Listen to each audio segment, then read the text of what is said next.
Mariette Aldgate kept her hands folded in her lap and did not look up from the tablecloth. Not when the woman 3 seats down lowered her voice to a murmur that carried anyway. Not when two heads turned at once, synchronized, the way people turn when they have rehearsed a gesture without ever having agreed to it. Not even when she heard her own name spoken with that particular softness people reserved for someone they wanted to discuss, without being accused of discussing her. She had learned in the 6 months since she married Piers Aldgate that leaving a room too early was the same as confessing to something you hadn't done. So she stayed. She breathed. She kept her eyes on the candle directly in front of her, and let the flame go soft at its edges, until the rest of the dinner table blurred pleasantly away. If this story is already pulling at something in you, stay with it. Drop a comment and let me know where you're watching from. This one travels. Derbyshire, 1821. Aldgate Hall sat on the western ridge above the village of Thornbury, like a house that had long since stopped trying to be welcoming. It was large and grey and impeccably maintained, and it had been in the Aldgate family for 4 generations, passed from father to son with the same unsentimentality that characterized every other transaction the Aldgate men had ever made. The gardens were orderly. The accounts were precise. The staff, who had served under 2 masters and 1 brief mistress in the last 20 years, moved through it with the quiet efficiency of people who knew the rules of a house and had stopped expecting them to change. Mariette Cross had not been raised to expect much. She was 23 years old when her father called her into his study, not to ask her opinion, but to inform her of a decision he had already made quietly, in the company of lawyers and ledgers, and the particular desperation of a man whose cloth business had finally collapsed under the weight of debts he had been refusing to look at directly for 3 years. The man he had arranged for her to marry was Piers Aldgate, 44 years old, a widower, master of Aldgate Hall, and owner of considerably more acreage than her father had ever touched. His first wife, Charlotte, had died 2 winters prior of a fever that took her fast enough to leave a portrait in the east hallway and a locked study that no one on the staff had entered since. Mariette had heard one thing about Piers Aldgate before the wedding. She had heard it from her cousin, who had heard it from someone who had been to a dinner at Thornbury the previous spring, that the man was cold. Not cruel. There was a distinction, her cousin had said, and it mattered, but cold. Controlled. The kind of man who ran his estate like a ledger and expected his household to balance. The wedding was small, the flowers were wrong for the season, the minister was filling in for the regular one. And Piers Aldgate stood at the front of the chapel with his hat in both hands, and his face wearing the expression of a man who had made a practical decision and intended to honor it. Mariette had decided, on the carriage ride to Aldgate Hall, that she would make this work. She was not sentimental. She was organized, capable, and had grown up managing a household that required more management than resources. She told herself that these were exactly the skills required for the life she was walking into. She was not wrong about that. She was wrong about how difficult the rest of it would be. The first months were not unkind. Piers was not a warm man, but he was fair, and fair was something Mariette could work with. He had his habits, the newspaper at the same angle every morning, the evening walk at precisely 6, regardless of weather, the particular way he looked at a problem before speaking, as if he were solving an equation behind his eyes before letting any of it out. She learned these things the way you learn the layout of an unfamiliar house, carefully, without drawing attention to the learning. He did not speak much. When he did, it was deliberate. He was not interested in county gossip, or who had said what at whose table. He ran Aldgate Hall with a cold competence that the people who worked under him respected even if they found him impossible to read. The housekeeper, Mrs. Selby, had expected to dislike Mariette, and had made no particular effort to hide it in the first few weeks. But, after Mariette proved she understood the difference between managing a house and merely decorating one, Mrs. Selby had gradually, grudgingly, begun treating her like someone worth speaking to. It was not happiness, but it had a shape she could see the edges of, and she had decided to make it work. The whispers started in November. She never learned exactly where they began. Whispers rarely had clear origins. They grew the way frost grew, finding every surface where warmth was absent.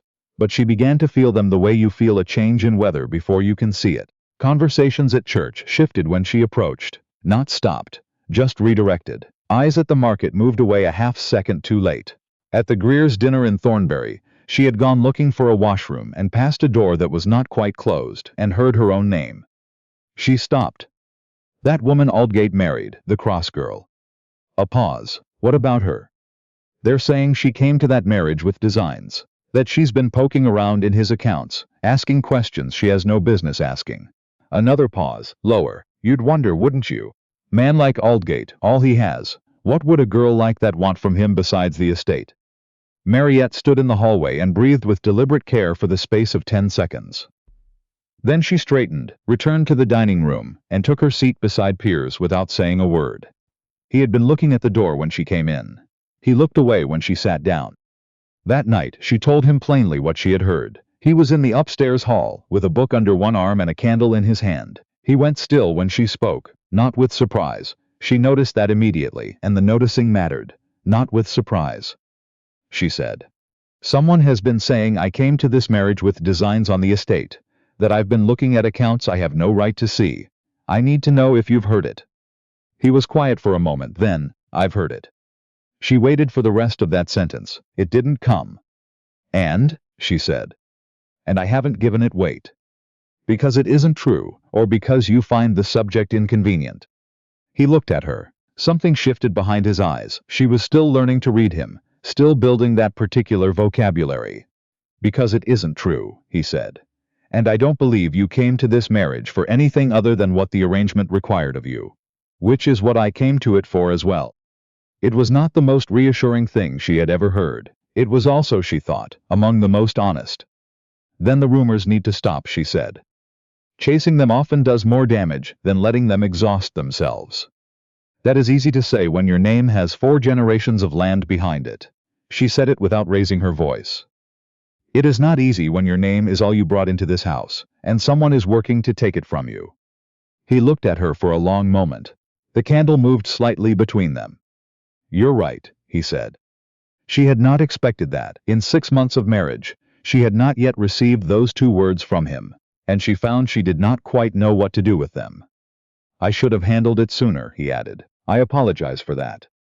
She said good night, and went into her room, and sat on the edge of the bed in the dark for a long time, thinking about the way he had said "I should have sooner," like a man who recognized the shape of a mistake he had already made once before, and had not forgiven himself for it. What she did not know then, what she would not know until much later, was the story of Charlotte. Mrs. Selby told it in pieces, not deliberately, the way a person tells things when they have been carrying them alone long enough that they start to come out sideways. Over tea in the kitchen one gray January morning, while sleet came down outside, and the rest of the house was quiet. Charlotte had been gentle, Mrs. Selby said, perhaps too gentle for what had been said about her. The whispers in her time had been different ones. Not about designs on money, but about something worse. That she was cold to her husband, that the marriage was unhappy because of something lacking in her, that a woman who could not give a man an heir had nothing else to offer. None of it had been true. But no one had said so publicly, and Charlotte had not had the temperament to say it herself. In the last year of her life she had stopped going to dinner engagements, stopped receiving callers. She had retreated into the locked study and spent her days in correspondence and silence, and the estate steward, Caspar Finch, had managed the household accounts in her absence with the quiet authority of a man who had decided he was indispensable and was correct, because no one was watching him closely enough to disagree. Mariette set down her teacup very carefully. "When did Mr. Finch come to the estate?" 22 years, Mrs. Selby said, "before Piers's father died." Mariette asked to see the account books that afternoon.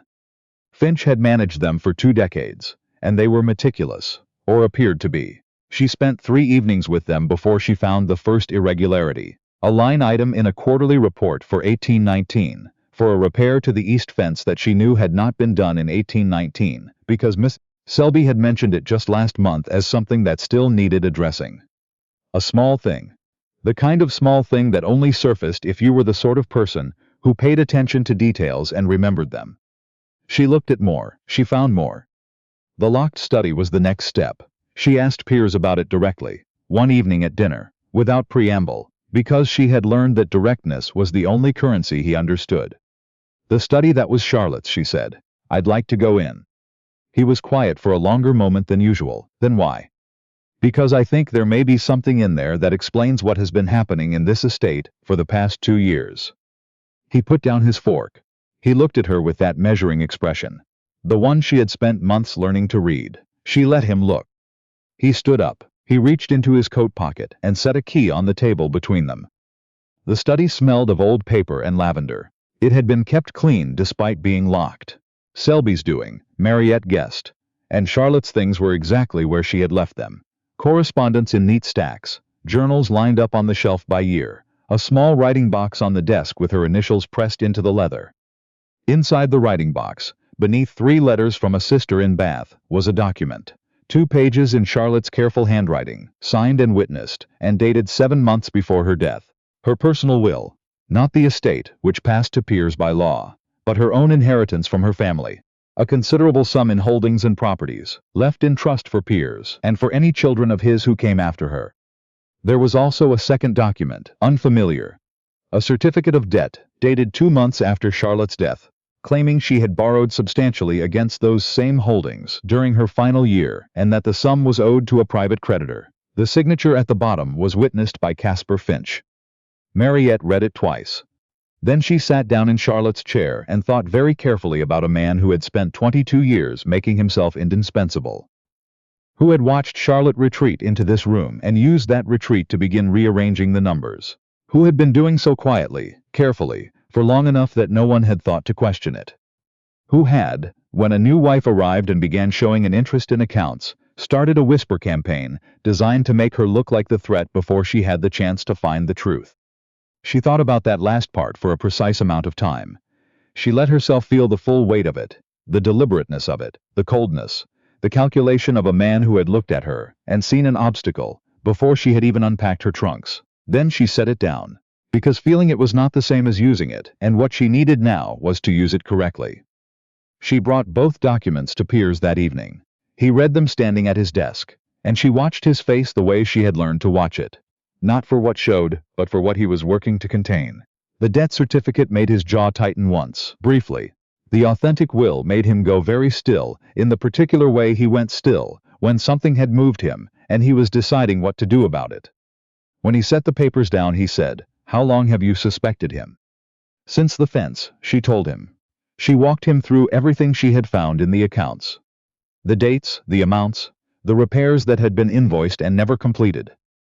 He listened to all of it without interrupting, which she had come to understand was his way of showing that he was taking something seriously. When she finished, he said, "I owe you an apology." She looked at him. "I stepped away from more than I should have after Charlotte died," he said, "and Finch used that distance, and I believe he has been working to drive you out of this house before you found what he had done." He paused. "He did not expect you to look." "No," she said, "most people wouldn't have." Something moved through his expression. "You are not most people, Mrs. Aldgate." She thought about saying something to that. She decided not to. She picked up the documents and said, "Who do we tell first?" He named the county magistrate. She named Helos Greer, who was the wife of a prominent Derbyshire judge and had spent 40 years as the organizing force of county society, and who Mariette had spoken to twice and found formidably perceptive. Piers looked at her steadily when she suggested it. "You've been planning this," he said. "Since the fence," she said again. Heloise Greer received Mariette alone on a Thursday morning, which told Mariette the woman had been expecting something. She was 70 years old, and had the expression of someone who had watched a great many situations unfold and made peace with the fact that they rarely resolved themselves as quickly as they should. Mariette spread the documents on the table and told it plainly, the authentic will, the forged debt certificate. The account irregularities she had notated in her own hand. No embellishment. Heloise Greer was not a woman who needed embellishment to understand a situation. When Mariette finished, Heloise was quiet for a long moment. "Finch has been a fixture of this county for 20 years, she said. "People trust him because he has always been there. That kind of longevity reads as reliability."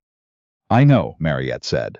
"Which is why I need someone with standing to be present when this is addressed. Someone who cannot be dismissed as a new wife with a grudge." Heloise looked at her with the expression of a woman, recalibrating something she had previously filed away. "How old are you, Mrs. Aldgate?" 23. Something shifted in the older woman's face. Charlotte Aldgate was 24 when she stopped fighting the whispers. "I watched it happen. I told myself it wasn't my concern." A pause. "I was wrong, and I have thought about that often since." "I'm not asking you to fight my battle," Mariette said. "I'm asking you to witness the truth being spoken. That is a different thing entirely. Heloise looked at the documents for a long moment. Then, the Thornbury Assembly. 2 weeks from Saturday. Finch will be there. Yes, Mariette said, that's the point. She wrote him an invitation herself. Formal, on Aldgate Hall stationery, signed with Piers's name alongside her own. The reply came in 3 days. Caspar Finch accepted with every appearance of goodwill. She read it, set it down, and did not allow herself to feel anything about it that was not useful. The 2 weeks before the assembly were the strangest of her life, and she had lived through some strange months. She went to the village, she went to church, she paid calls on families she had not yet visited, and asked about ordinary things, and listened to the answers she received. She let herself be seen, again and again, as exactly who she was, not performing normalcy but inhabiting it, because the best defense against a story someone else had written was to keep writing your own. The county was not warm to her, not yet, but it was beginning to look at her differently, and differently was a beginning. Piers said very little about any of this, which was his way, but twice in the evenings he came to find her in whatever room she was in and sat near her without announcing himself. Not to supervise, not to protect, just to be present. She had come to understand, in the months of their marriage, that this was how he showed the things he did not have the vocabulary for yet. She had stopped needing him to have the vocabulary. The night before the assembly, she could not sleep. She lay in the dark and mapped every possible failure, which she was good at, and which was not serving her. At some point past 2 in the morning, she gave up and went downstairs to the kitchen. He was already there. He looked up when she came in and did not say anything about the hour. He moved to the stove, built the fire back up, put on water. He set 2 cups on the table and sat across from her. They sat in the quiet for a while. Then he said, "Are you frightened?" She thought about lying. "Yes," she said. "So am I." He wrapped both hands around his cup. "I was frightened the night we married, not about the arrangement, I had made my peace with that, but because I had made promises inside that church before and had not understood what keeping them actually required." He paused.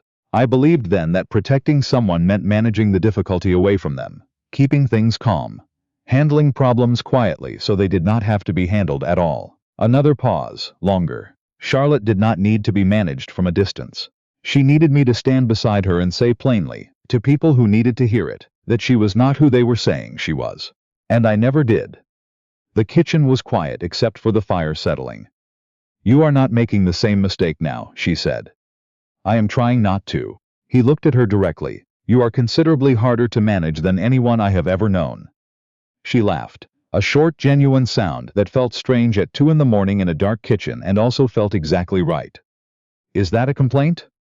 "It is not," he said. He said it with such flatness, such certainty, that it became something else entirely.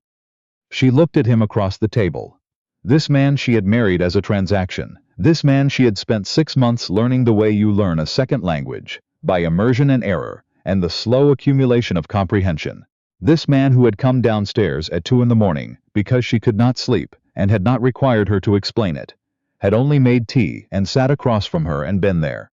"Whatever happens tomorrow," she said, "I want you to know that this," she gestured at the space between them, at the cups and the quiet and the kitchen, "is not what I expected." He was silent for a moment then, "Nor what I expected. I think we have something worth protecting." He looked at her for a long time. "I know we do." The Thornbury Assembly was held on a Saturday in late February, when the worst of the cold had eased into something gray and tentative that was almost spring. Nearly every family of standing in Derbyshire attended. This was its function, had always been its function, the large social event that established the direction of county opinion for the months that followed. Mariette arrived on Piers's arm in her good dark dress, and held her head, the way she had been holding it since November. She felt the room recalibrate around her as she entered, not hostility, not the careful performance of neutrality she had grown used to, but something shifting and uncertain, trying to decide which way to land. She found Finch within the first quarter hour. He was on the far side of the room, speaking with 2 men whose positions in the county she recognized. He saw her come in, and something moved across his face. Calculation, reassessment. He had accepted her invitation because he believed she didn't know. She had written it so that he would believe exactly that. She nodded at him pleasantly from across the room. He nodded back. Heloise Greer appeared at her elbow within minutes, with the unhurried precision of a woman, who had been positioning herself for exactly this moment. "He's already working the room," Heloise said quietly, "establishing sympathizers before anything happens. He thinks something is coming." "He's a cautious man," Mariette said. "He is," Heloise agreed. "He takes precautions." "So do I." When the moment came, it came the way such things always came. Not with fanfare, but with the quiet inevitability of something that had been approaching for a long time, and had finally arrived. Finch had moved toward a cluster of women that included two of the people from whom he had originally sourced his whisper campaign. Mariette crossed the room. She did not hurry. Piers moved with her. Heloise appeared at her left with the calm of a woman who had been positioned there deliberately. She arrived at the edge of the group at the moment Finch was mid-sentence. He stopped when he saw her. "Mr. Finch." Her voice was warm and clear, and carried just enough for the 8 people nearest her to hear without sounding raised. "I'm glad you came. I was hoping we'd have the chance to speak." He recovered smoothly. "Mrs. Aldgate, you're looking well." "Thank you. I've been keeping very busy." A pause. "With the accounts, mostly. I've found your record-keeping over the years quite instructive." Something changed in his expression. The surface warmth remained, but it lost its certainty the way a fire loses heat when the air shifts. "I'm not certain The east fence," she said. "The repair invoiced in 1819 that was never completed. I found that entry." She let it settle for a moment. "I found several others as well. And then I found something in Charlotte Aldgate's study that I believe everyone in this room would find very relevant."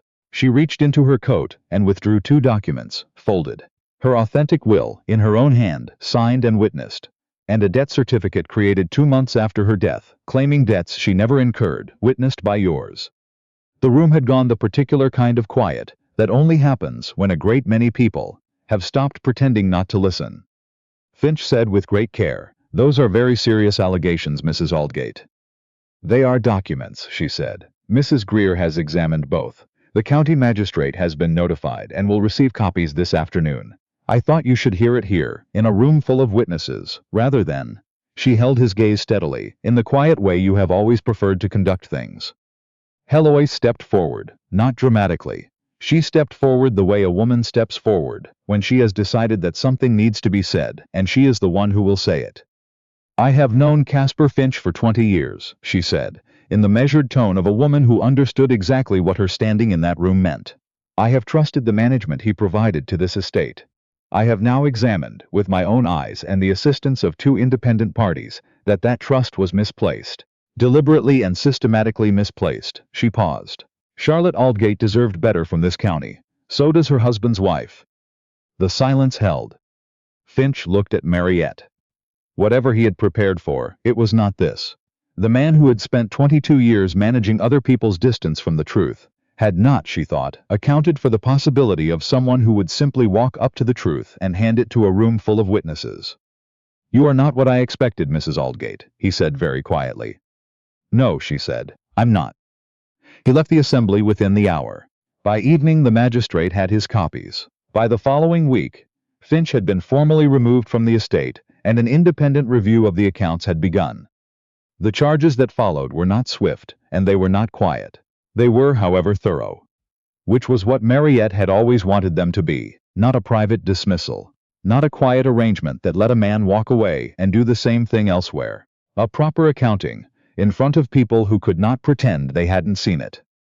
The letter from her father arrived in March. She read it at the breakfast table, with Piers across from her, his newspaper folded and untouched beside his coffee cup. Her father had heard. Word traveled, and this word had traveled quickly enough. He had written in his large uneven hand to say that he was glad the truth had come out. That he was sorry for the arrangement. That he knew it was not enough to say. That he was. And here the handwriting changed slightly, became less certain of itself in the way she recognized as her father arriving at something difficult, proud of her. She set the letter down. "Who is it from?" Piers asked without looking at it. "My father. He says he's sorry. He says he's proud." Piers set down his coffee. He looked at her with the open expression she had been watching emerge over the months of their marriage, the one with no management in it, no careful distance. "Are you all right?" he said. She thought about it honestly. She thought about a November dinner, and a candle she had stared at to keep herself steady. She thought about a kitchen at 2 in the morning and a man who had come downstairs because she could not sleep and had not required her to explain it. She thought about 2 documents on a desk and a room that had been locked for 2 years and the woman who had been in it, writing carefully, hoping for something better than what she had been given. "Yes," she said, "I'm all right." She folded the letter. She would write back. Not today, but she would, because she was not a woman who left things unresolved when resolving them was within her reach. She had learned that about herself. She had learned a great many things. Piers stood from the table. He went to his study and returned a few minutes later with a small book. Worn leather cover, the binding cracked at the spine from years of handling. He set it on the table in front of her. "I found it in the study," he said, "when I went back in after you found the documents." He was standing with his hands at his sides in the careful way of a man who is not sure where to put them when something matters. "Charlotte's last journal. I think you should read the final entry." She opened it to the last written pages. Charlotte's handwriting was smaller there, as if she had been conserving something she knew was running low. The date was 6 weeks before she died. "I have been in this room long enough," the entry said. "I have let the quiet become my whole world, because the noise outside it was too much to carry alone. I have let other people write the story of this house, and told myself it had nothing to do with me. I hope, that whoever comes here after me will be braver than I was. Will know how to walk into a room that has already decided who she is and change its mind. I hope she knows that it can be changed. I hope Piers finds someone who teaches him how to stand beside a person instead of in front of her. I believe he doesn't yet know the difference. I believe he could learn." Mariette read it twice. She looked up. Piers was watching her face, with the expression she had come to know best. The one that meant he had felt something and was deciding, for the first time without so much deliberation, to let her see it. "She was right," Mariette said, "about the difference." "I know," he said. "I've been learning it." She closed the journal carefully. She held it for a moment. This small worn book. This woman she had never met, who had written 6 weeks before she died about someone she couldn't have known was coming. Who had hoped, from a locked room in a house that had grown too quiet, for exactly what had happened in the end. She would have been glad, Mariette said, not as a question. Piers looked at her for a long moment. His jaw was tight in the way she now understood, not as coldness, but as a man holding something large in a careful space, trying not to drop any of it. "Yes," he said, "I think she would." By summer, the accounts were settled, and Finch had been formally charged. The authentic will was probated, and the holdings it described were properly ordered. The county did not forget what had happened at the Thornbury Assembly, and the particular silence that had met Mariette at church and at market for months had been replaced by something warmer, and considerably less complicated. The ordinary acknowledgement of a woman who had demonstrated, in front of witnesses, that she was exactly who she had always been. She did not require public apologies. She was not interested in ceremony or recantation. She was interested in the work in front of her, which was considerable, and in the life that had, over the course of a difficult year, become unambiguously hers. She opened the East Parlor in August, a room that had been used for storage since Charlotte's time, and she began receiving. Not for social purposes. Women in the county who found themselves in positions they didn't know how to navigate, who had questions they didn't know how to ask, who needed someone who would listen without filling in the answers, before they had finished speaking. Mariette had known what that need felt like from the inside. She understood what it was worth to have somewhere to put it. Piers had the parlor properly furnished without being asked.